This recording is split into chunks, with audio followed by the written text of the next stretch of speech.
Okay, let's go. Week 6. We're halfway through. Micro, meso, and macro engagement. Those are some social work buzzwords.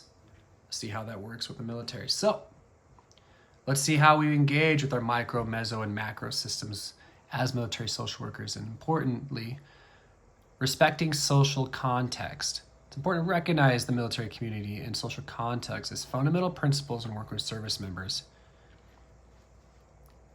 Engaging in evidence-informed practice. Becoming self-aware, bearing witness to emotional self-regulation, advocacy, outreach, building coalitions. And this is the part we're going to really focus on here.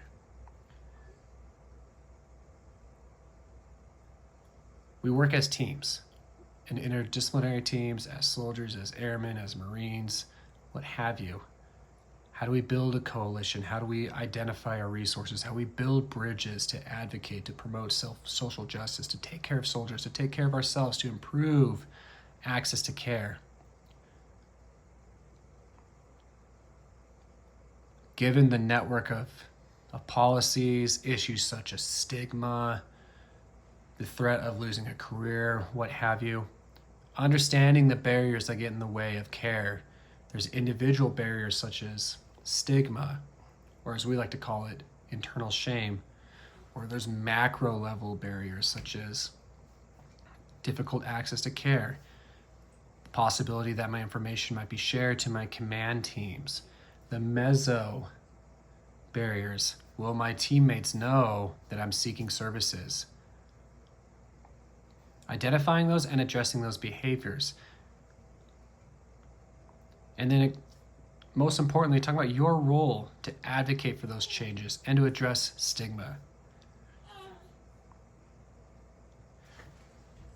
We're going to talk about the process of engaging with service members, veterans, and their families, just to better understand their experiences and ultimately try to increase your cultural competency as you engage with them.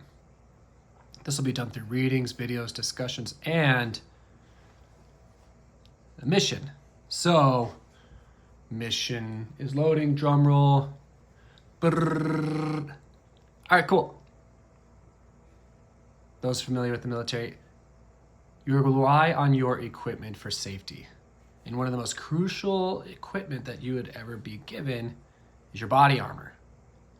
It's there to protect you and reduce the risk of injury in combat, protecting your vital organs. That body armor can weigh well over 100 pounds.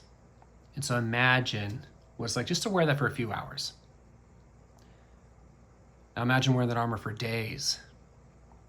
Imagine wearing that armor for years.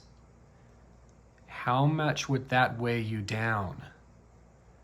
Think of how hard it would be to go about life if you had to lug around this armor all the time for the sense of protection.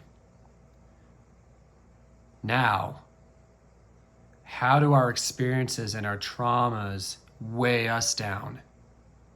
How do they weigh down our service members? What do our veterans or service members wear to protect themselves? And what's the cost? The best way to understand the other's experiences is to first understand yourself. So your mission is to understand your own armor. What do you carry? How does it weigh you down? And what would it look like if you could just take off that armor? So I got a couple images, some armor or helmet, download them, and again, just be creative with it. On there, write down what emotions, experiences, what fears do they protect, and I want you to design them. Again, be creative as you want. You can choose an emotion, a color, images, facial expressions, craft, whatever. Your creativity, there's no limit to it. You're welcome to design it as you see fit. And then share it with us. I'm not going to ask that you share deepest, darkest secrets. Of course, you're welcome to. But share your experience of going through that, just to put that on paper and how that would benefit you as a military social worker.